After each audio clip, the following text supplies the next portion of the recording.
You can be seated, please. Good morning, everybody. We're glad to be here on this early spring day, and we will begin with our invocation. Creator Source, thank you for bringing us together. As we come together, we open our hearts in gratitude for the space, for the opportunity for friendship, and our connection to Spirit. And with this, we say thank you. Feel it. It's a big deal that we got each other here. And now our statement of intention, which says a lot about who we are. We are fortunate to have a variety of speakers for Sunday services. By using guest speakers, we gain wisdom from all those who share.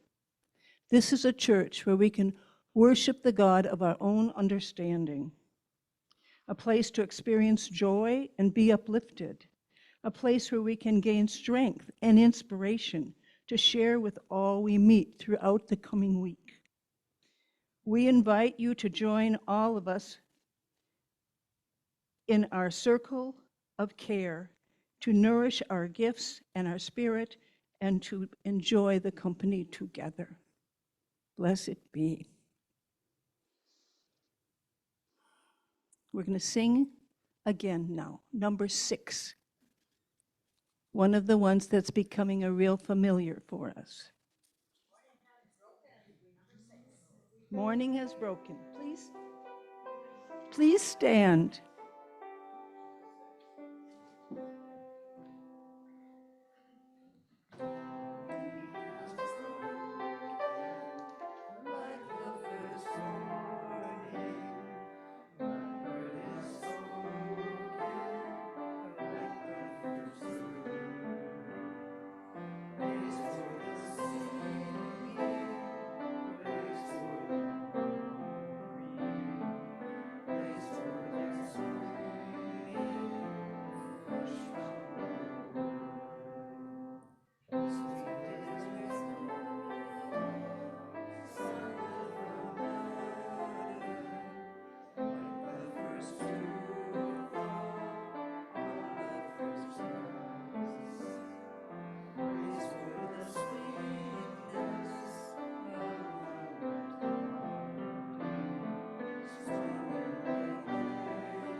You can be seated, and please find your prayer card.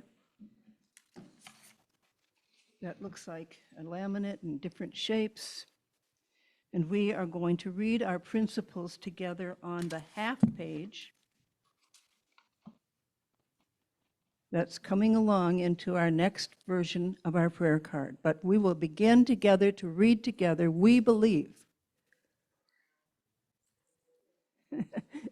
We believe God is the eternal source and creator of all and is present in everything.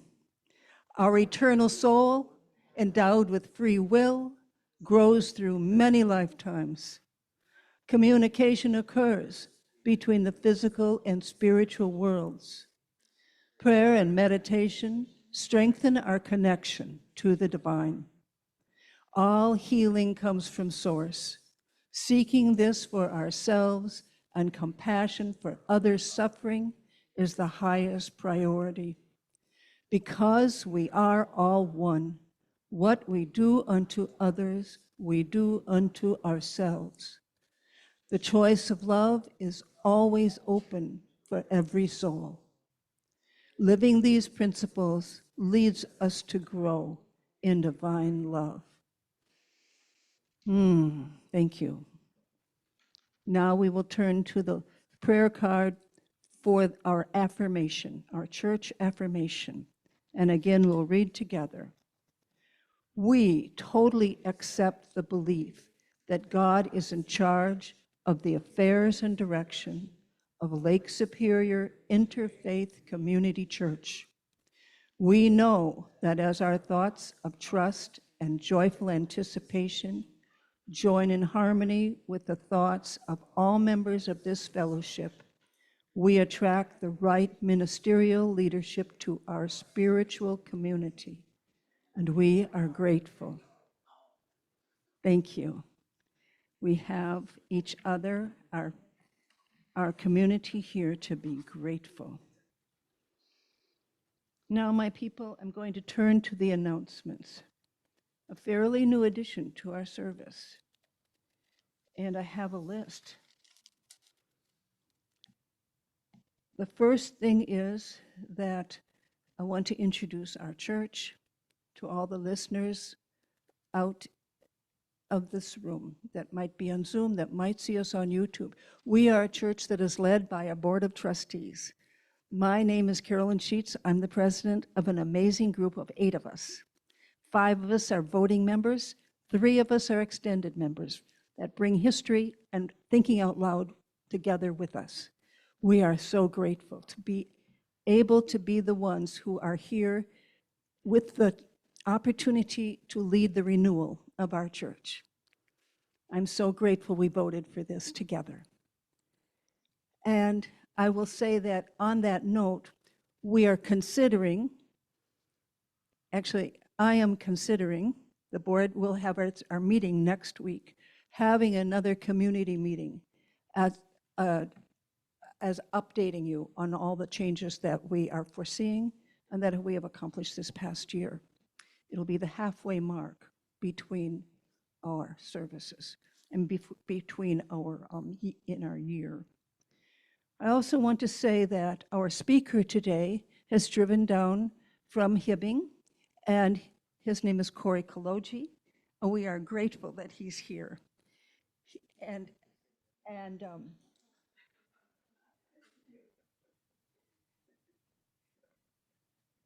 I always wanted to have this written out, and I have finally bowed to my own reality that I'm going to read it off my phone like so many other people all over our culture are now doing.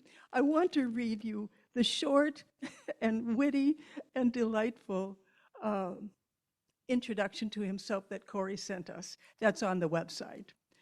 But Cory Huckleberry Kolodji, there's a story right there, grew up in Baltimore, Maryland, but has lived his entire adult life in northern Minnesota, where he taught science for nearly 40 years in the teeny tiny town of Chisholm. I looked it up. It's 4,700 now. I imagine it was smaller then. Teeny tiny town of Chisholm. He has written books about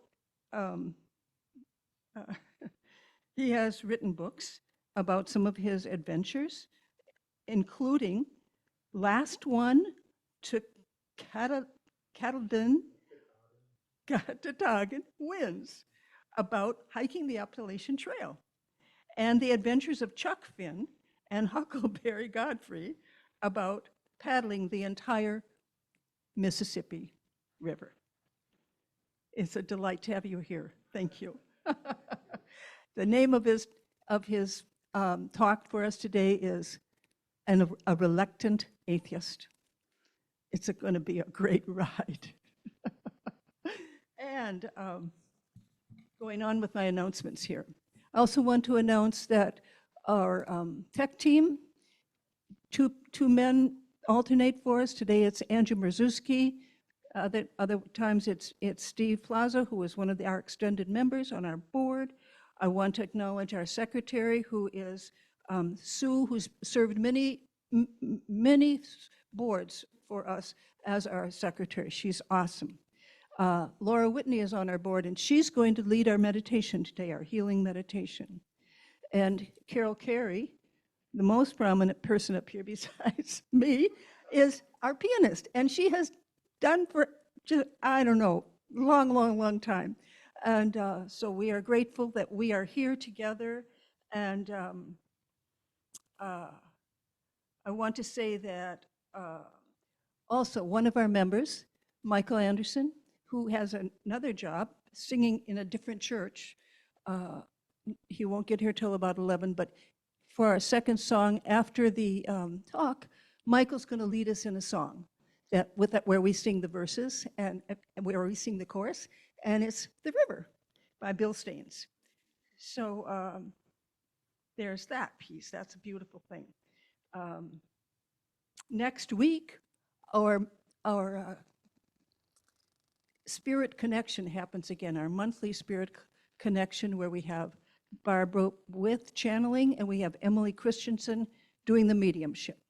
We also have Emily doing a workshop that's come together quite quickly. We might have to try a different time. We need at least 5 or 6 people for a workshop for Emily to continue to do mediumship at 12:30, which would be after lunch. For an hour, hour and a half, however long people want to stay, the suggested donation is $10. More if you can, less if you can't. Nobody's turned away for money for any of our events that the church sponsors. So that is next week. And some of us that might have been there will be at a board meeting, but that's what we're planning right now, because Emily will already have driven down from Two Harbors. And then we also have coming up, I want you to keep in your mind on the next full moon, which is Tuesday, the 23rd of April, we will have our final third of our burning ceremonies to make ourselves visible, to bring ourselves more visibly, and attract like-minded people to our church. And so that is a group. We've usually been a group of about 6, and all are welcome. Keep it in your mind for April 23rd. And then that brings us to the end of the announcements, my friends. And now we will turn to our healing bowl. As we know, it's alive all the time. We can place an intention of a prayer, of a request, anytime, day or night. And we now turn to all of you who might have a request for healing today. Please come forward if you do.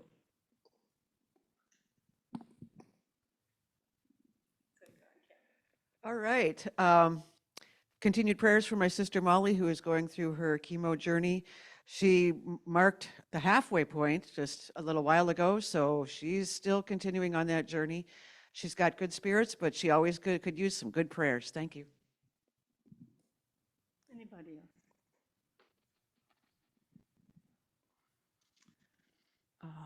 So I had the pleasure of walking with Molly yesterday, and she is looking very, very good. She's not a very big woman, and she is very active typically, and she's handling this with a lot of grace, but she's got to slow down to take care of all those things that are going on with her.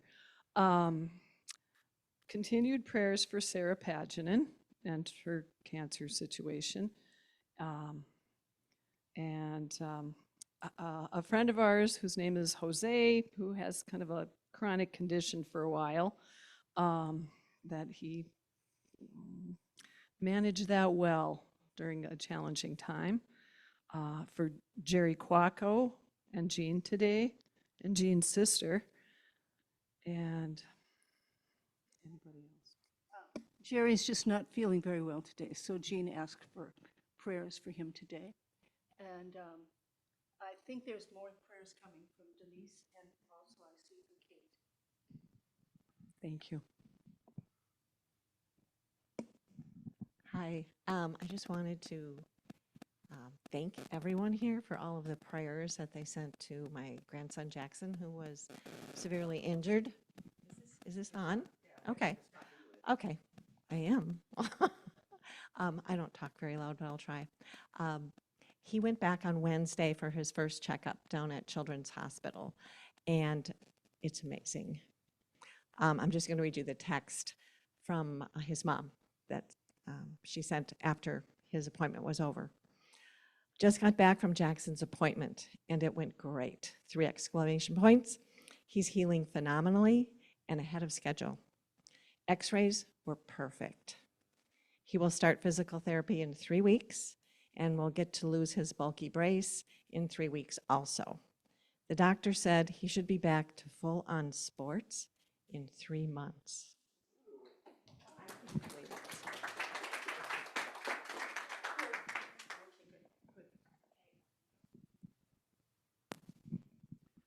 Good morning, everybody. It's kind of a great day today. I come from Park Point, and I was stopped at the bridge with my first boat. So that means summer is right around the corner.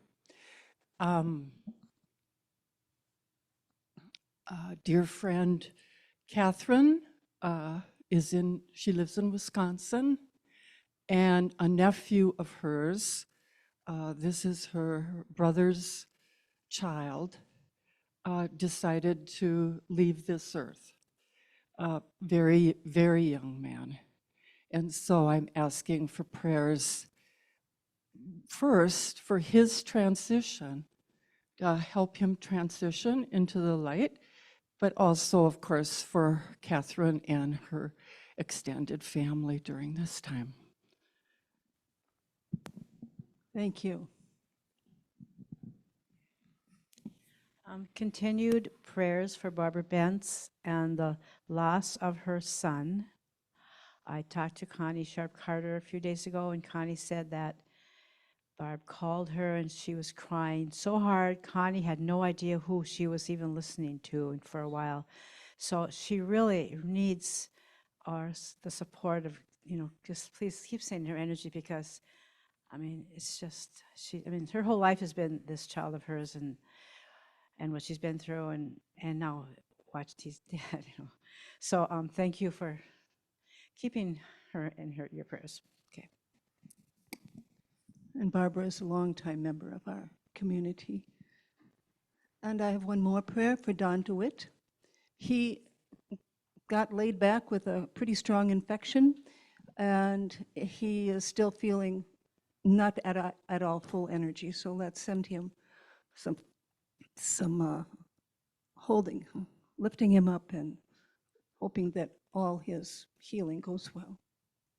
And as always, we will pray for Mother Earth, for Gaia, and this amazing time of the emergence of more and more love on the planet in the face of such dire, dire suffering, for which we want to hold the highest of compassion and not ever forget that our opportunity is to trust the divine path that we all are on as we go with the body of this planet on a higher ground through this year is supposed to be the very hardest of all. And then we will begin the rebuilding, which who knows how, in 10 years, we really are told from many, many teachers that the world will be significantly changed. Not all the way by any means, that might take a few hundred years, but we are part of that. Every one of us at part of that simply holds love, holds a high resonance of compassion, love, gratitude, understanding, forgiveness. Amen. Thank you all. And we will have a few moments now of silence for our prayer, and then Laura will lead us in the meditation, and Cory will bring us his talk. Thank you.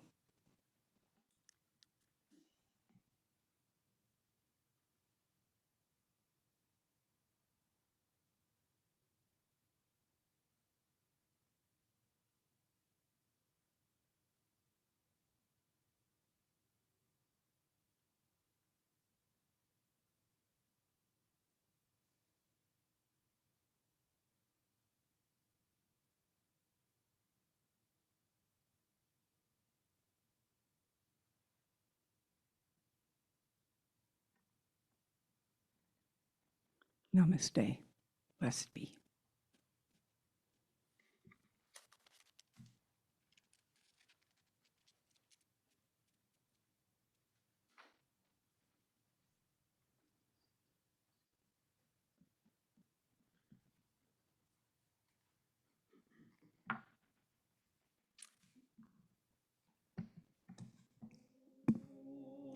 Good morning. So what we're going to do is we're going to just slow down our breathing and allow yourself to draw in the strength and sustenance and joy from the earth and also from the heaven. So just slow it down, take your time, breathe in and out, bring it to your heart.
Now, 3 more nice slow breaths, and I'll have a little reading for you.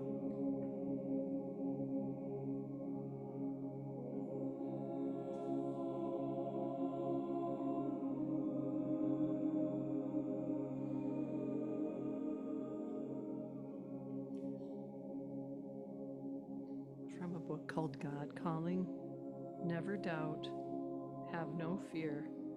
Watch the faintest tremor of fear and stop all work, everything, and rest before me until you are joyful and strong again.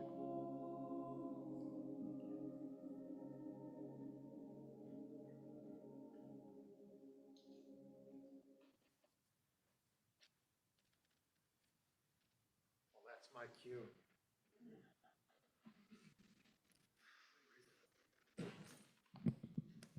Oops. Okay. Good, cool.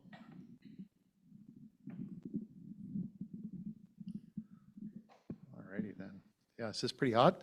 I'm pretty loud, so you can tell me if I need it closer for, the folks at home, or if I'm blowing out the speakers or anything, you just let me know. Oh, look at that, she fell down there. That's me, I'm afraid. Good, okay, awesome. So, my name's, thanks for inviting me here and for staying. So, I'm Cory Kolodji, and my trail name on the Appalachian Trail was Huckleberry, and I'll explain that a little bit more in just a little while. And if you like this, you can thank me. If you don't like it, you can thank Laura Whitney. whose idea this was. She said to me, as she read my book on hiking the Appalachian Trail, and she said, well, you should come and talk to my little church about the spiritual experience. And I'm like, well, what are you talking about? She said, well, haven't you read your book? And I said, well, not really. And so that's the inspiration for this talk that I wrote up. And yes, my trail name on the Appalachian Trail was Huckleberry. And I suppose my trail name on the Trail of Life would be the Reluctant Atheist. So anyway, so Laura recruited me to come and talk to you about the spiritual implications. Well, I'm going to change glasses. Or lessons or effects of my 6 months sequestered. Oh, look at that. I just got new eyeballs. I got cataract surgery in one eye, so I had to figure out how to see again. So anyway, so people who know me will be surprised and a little dismayed that I might speak about spirituality. I've long been skeptical or agnostic at best, and atheistic and even condescendingly so. What could I possibly have to say? What standing do I have to comment? What am I going to say? The Appalachian Trail is, quote, the national scenic footpath, unquote, that extends for 2,194 miles along the backbone of the Appalachian Mountains from Springer Mountain in northern Georgia to Mount Katahdin in northern Maine. Everybody has trouble saying that, don't feel bad. People who think about such things say it's 5 billion steps. They ought to say it's 5 million steps. You can start walking from either end and just keep putting one foot in front of the other, except that along the way, the trail ascends and descends the equivalent of 16 Mount Everests. A profile of the Appalachian Trail looks like the EKG of a very sick heart. Well, I had decided that when I retired, because that'd be the right time to do that sort of thing, that when I was old, that I would attempt to hike the entirety of this scenic path. Well, I retired in 2021 after 37 years of teaching and 2 aborted attempts to leave my beloved classroom at Chisholm High School. And whereas I had always been a competent and even gifted teacher, thanks to COVID, in the end, I got to be essential. It was an exciting and challenging time, and I'm glad that I got to be a part, and no irony is intended. Not that it was fun, but I really appreciated playing a role and using my experience to help get my school through the crisis. For the last 2 years of my career, I planned what might follow. Well, I decided to hike the Appalachian Trail. And as the months passed, I became more and more excited by the prospect and acted like that actually was my plan. I was reading the journals of other hikers, watching YouTube hiking gurus, that's actually a thing, and buying gear, and taking hikes.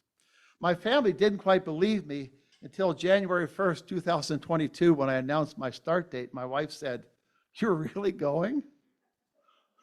And even though I thought about embarking on this adventure since I was 11 years old in Baltimore, Maryland, no one was more surprised than me.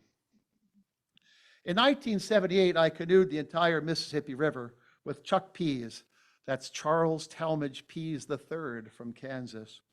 After retirement, we were supposed to reunite on Old Muddy and reenact our adventure. Well, he up and died from a so-called disease of despair before we could do that. And then just a couple of years later, my old friend Bubba, Calvin Lippert, died too from pancreatic cancer. And not long ago, another old friend, Alan Wrench, suddenly died as well from complications of lymphoma. The final wake-up call was the death of my beloved cousin Drew from congenital heart disease. You see, I had to go. I had to go ASAP. And if I was a bit preoccupied with these dear friends as I wandered along the trail, I think I can be forgiven. My remembering was reverence. I was really worried, actually, in my book. I spent a lot of time talking about these dead people. Thought it was a little, I don't know, but I think it was a big thing, I found out. Anyway, I tried to distinguish myself. Whenever I met other hikers, I greeted them by calling out "Holrai," which is how elite wilderness travelers in the canoe country of Minnesota greet each other in the woods. You probably don't know that. I think only one person in here knows that, actually. And not once did I hear the correct response. There it is, red eye. This is a Boy Scout canoe guiding tradition. Anyway, I tried hard to get everyone to say "on the trail" instead of "on trail," which is a thing these young people do. I don't know if you've heard this. They don't like that, "the."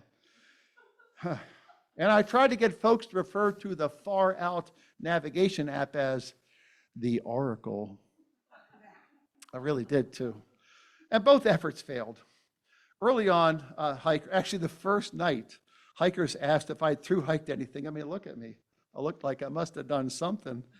And I would describe my through paddle of the Mississippi River with Chuck in 1978 when I was too young to know better.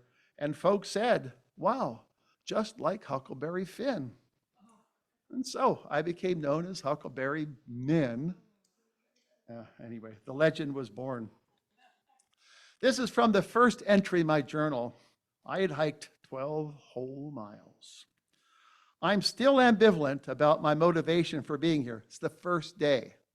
I'm still ambivalent. I'm still not sure why. Vacation, self-discovery, pilgrimage, milestone. I guess I've got time to ponder that.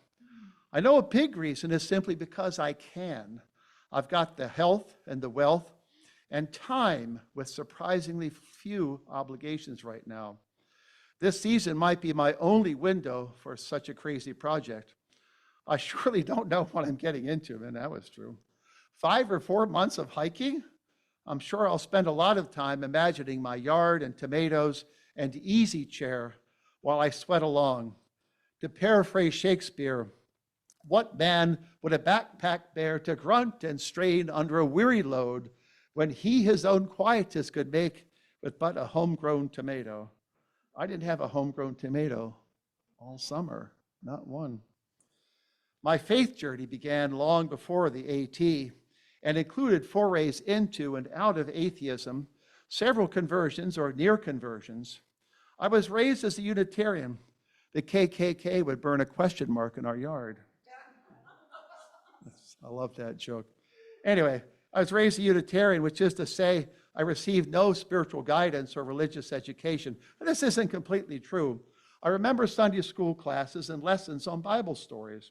And I remember that the church was non-sectarian and interdenominational. And I remember potluck dinners in the huge social hall of the First Unitarian Church of Baltimore with giant urns of tea that we would add loads of. We would actually hide under the tables and sneak this tea, reach up and fill a cup with tea, and then add just tons of sugar and milk to it. Yeah. Anyway, it's funny that I became neither a tea drinker nor a Unitarian. But I live on the Iron Range, right? I mean, you really can't do either one up there. That's not completely true, but it's funnier if you say it like that. Really, my family's faith, by example, if not by direct instruction, was an amalgam of agnosticism and atheism grounded in cynicism and a firm distrust of organized religion. This didn't prevent us from celebrating Christmas and Easter, like everybody else, except we didn't make pilgrimage, that biennial pilgrimage to church that most Americans do. Anyway, I learned about hell from my best friend Raymond Snyder when I was 10 years old, and we were beating on each other like best friends do. I temporarily had the best of him, and he told me I was going to hell because I had said, quote, "the Lord's name in vain." Well, I didn't know what any of that meant, so I asked my dad.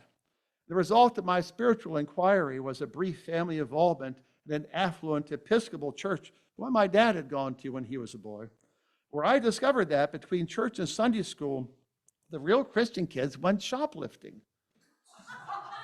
There's a little local grocery store on the corner. They'd come back with candy. They went shoplifting. That's what they told me anyway. So despite this first exposure to what I came to see as typical believer hypocrisy, the spiritual questions that my Catholic friend Raymond had ignited continued to nag. I did the usual dabbling in Eastern religions, visited evangelical youth meetings in downtown Baltimore. I think they were Jews for Jesus, actually, and nearly converted to Judaism. I have visited the Holy Land and many of the cathedrals of Europe. I went to midnight mass at the cathedral in Bethlehem one Christmas, no kidding. Much later, I became a Catholic and was a very active, though very liberal member of one of the congregations in Hibbing, back when there was more than one congregation in Hibbing. I love Christmas and Easter and Lent, gospel music and stained glass. I've actually read the Bible and its sequel. I see that I've been exploring faith my whole life, well, since I had Ray pinned to the ground back in 1967. There was always something attractive in the certainty of the faithful, a feeling that they knew something important or essential. Yet I frequently return to my family roots, my original faith teaching, atheism. I worry sometimes that only a lack of courage and role models prevented me from being more open about it, even evangelizing. People might kill each other over differences in their expressions of faith, but lack of faith is an abomination. Yet I might be more hesitant to share my incessant dabbling with faith with my rationalist friends and family. Anyway, then I attended the births of my children and the deaths of my parents. And the experiences of birth and death prevented me from fully embracing rationalism. I've seen life and consciousness enter the universe at birth, and I've seen both evaporate at death, vanish without a trace. There's no rational explanation for these events, which feel simply miraculous. Or consider everyday wonders like sunrise and sunset and the majestic stars above, tiny tracks in the snow, and honey. Honey is impossible, right? Science can describe these things, but cannot fully explain the wonder they elicit, the hope they inspire. The hope of honey. This was the spiritual baggage I carried as I embarked on a 6-month Appalachian Trail cloister. 65 years old and still filled with spiritual questions and longing and spiritual tension. I started walking in Georgia and continued for the required 5 million steps all the way to Maine. I hiked solo, though not alone. I became part of a community which I cherish and miss today. It was so long and so hard, but I would go back today for the community. So what about spiritual practice on the Appalachian Trail? Well, we do not speak of it. Religion was sort of off limits by unspoken consent. Even the evangelical trail angels handing out food and cold drinks at trail crossings did not proselytize unless asked. However, I was gone for a long time, 6 months. I had a lot of time to think. And in fact, there wasn't much else to do while I was hiking. I mean, I sang a lot. But I spent a lot of time just wondering. My thoughts strayed to unexpected places. So the Appalachian Trail passes through a lot of history. Actually, the Appalachian Mountains are largely, literally, above the history that happened around them and washed up against them in bloody waves. On the coastal plains, American colonial history played out. And on the other side of the Appalachians, the Ohio Valley and Kentucky and Tennessee, they were largely protected by the mountains from what history was about to deliver upon the native peoples there. Once the barrier was breached, history began for them, so to speak. It poured through the various gaps and washed the native peoples away. I knew much about this, and as I walked along, I contemplated how blood-soaked the mountains were. In such a short time, there were so many wars between all combinations of the French and the Indians, the English, the colonists, the brothers against brothers, and the enslaved Americans. They all spilled blood to create the history that the Appalachian Trail flows through. Anyway, I found I could not just walk along without acknowledging all the life and hope and horror that took place along the path I was following. And I realized I missed having sacred traditions to help me express my feelings.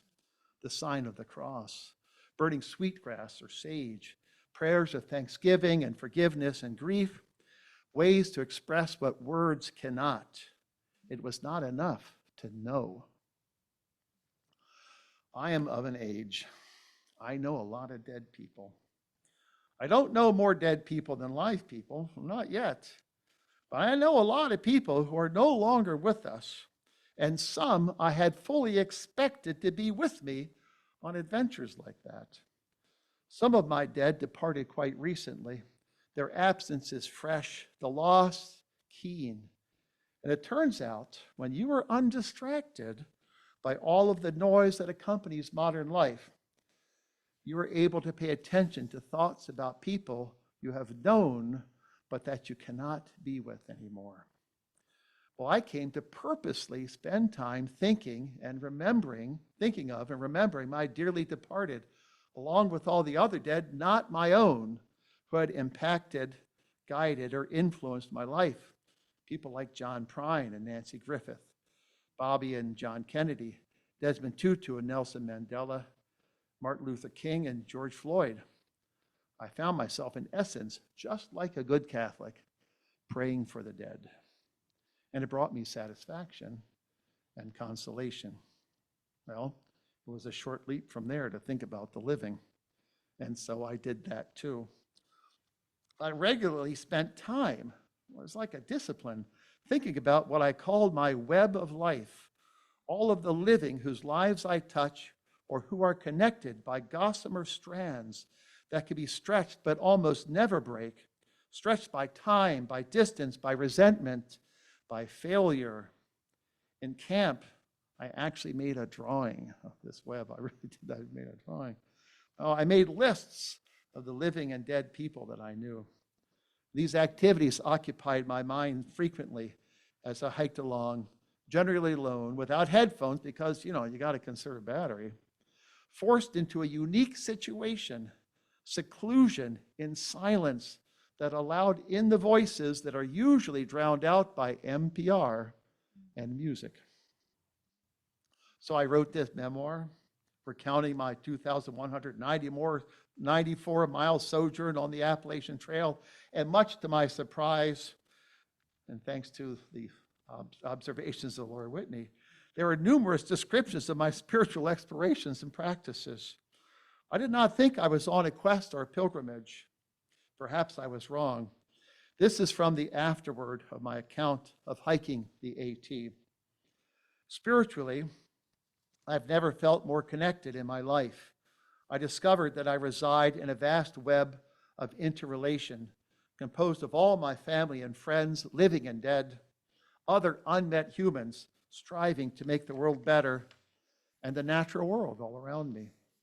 I am never without or outside of this web, and when the raven calls, or a fish raises and ripples the surface, or the sap flows, or smoke rises from someone's fire, or a baby laughs somewhere, or the bloodroot shows itself beside the snow, or the first spring smell tickles the air, or someone's loved one dies, I am there. We all are, all of us here. The Appalachian Trail is not necessary, it's not essential for learning to live in the web of life, but it takes so long and is so private that even a lumbering fool like me, who usually makes too much noise to hear life calling, can discover his place. If I can only remember how, and if I can only remember to take the time, I can still feel the ebb and flow and the call of the web. In the end, well, it is almost the end too. I'm happy to report. In the end, the adventure was sort of a pot pie of questioning. I certainly would not call myself a Christian, not a big C Christian, but I can't seem to call myself an atheist either. I'm still a seeker, I guess, of spiritual enlightenment and especially community. I'm not made ill at ease by either my unbelief or my spiritual desires. I've tried in the real world to practice my trail habits, contemplative time, praying for the dead, connecting with the living. I try to create some quiet time to let things in. I try to pay attention to what the universe is saying. And if I cross myself when the life flight helicopter passes over my house, I don't feel like a hypocrite. Maybe it was a pilgrimage. Thank you.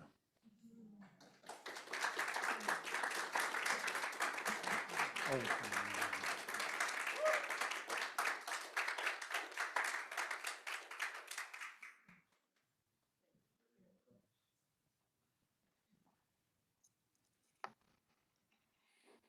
And now, my friends, we will have Michael come forward and lead us in song.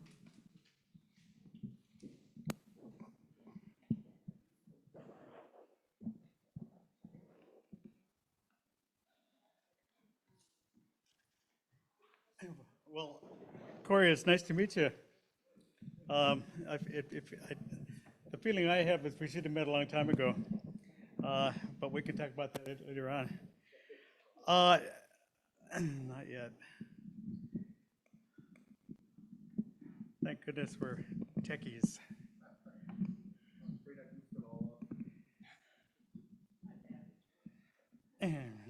Let that good shame come in, right?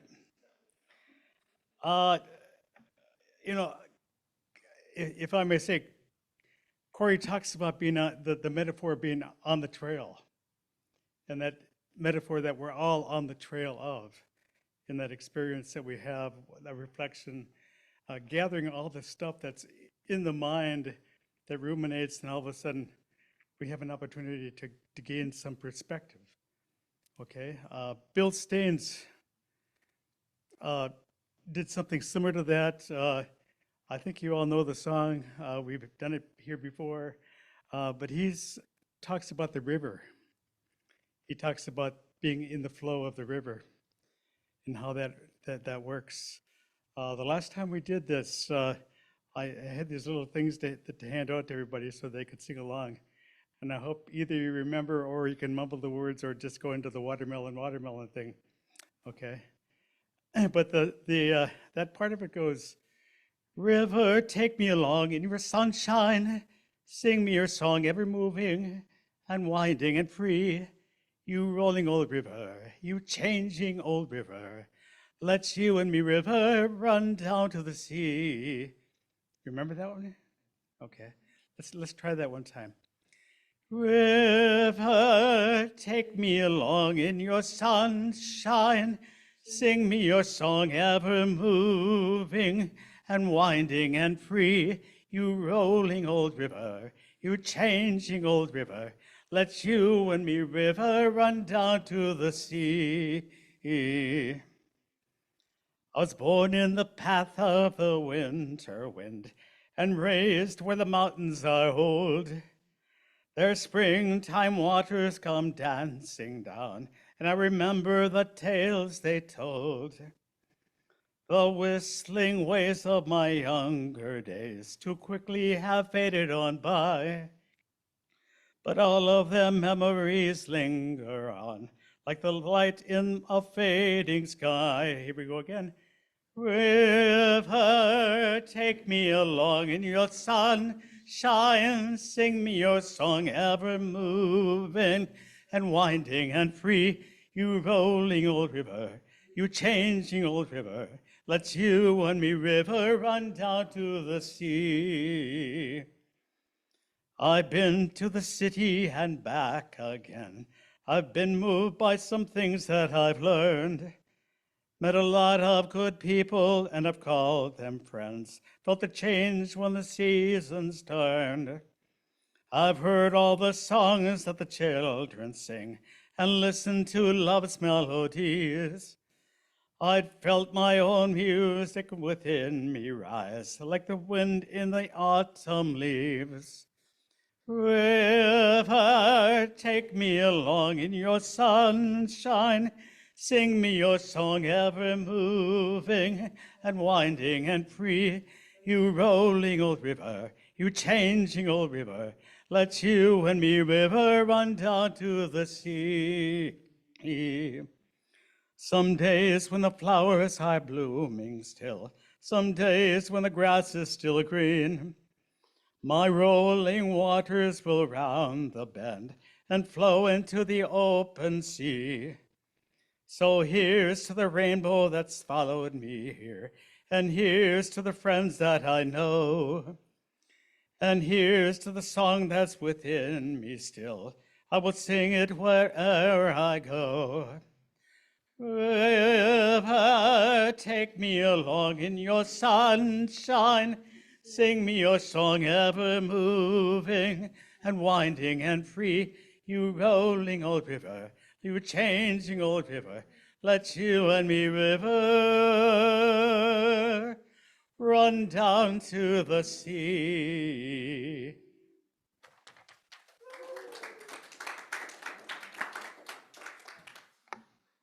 Thank you, Michael. Such a great metaphor.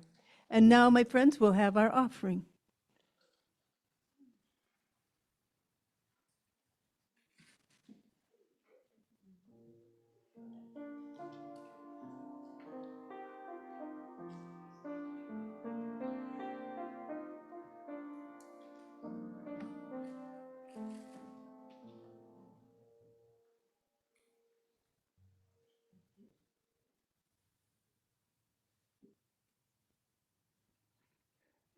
Keep playing.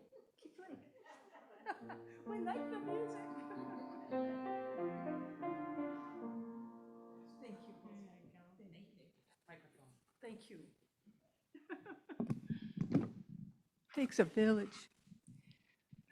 Creator Source, thank you for this offering of means to do well in the world for our community, for our gathered community, and for our extended community, and for our whole region as we grow in our capacity for outreach and nurture, that people can learn from what we may be able to offer them. Blessed be. Thank you, God. Thank you, Divine Source. Amen. And now, my friends,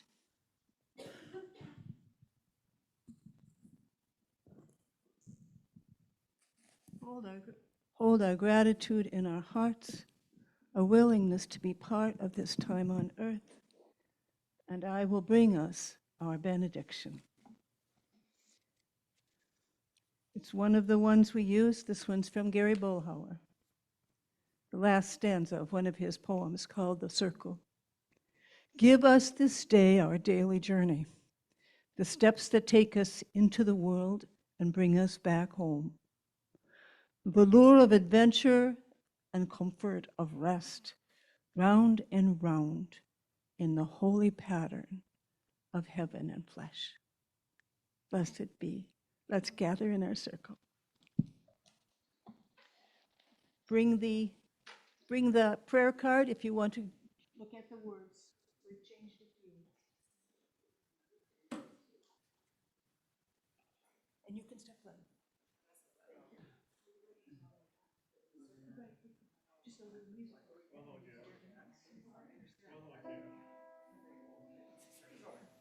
Where are you guys going? Here we are.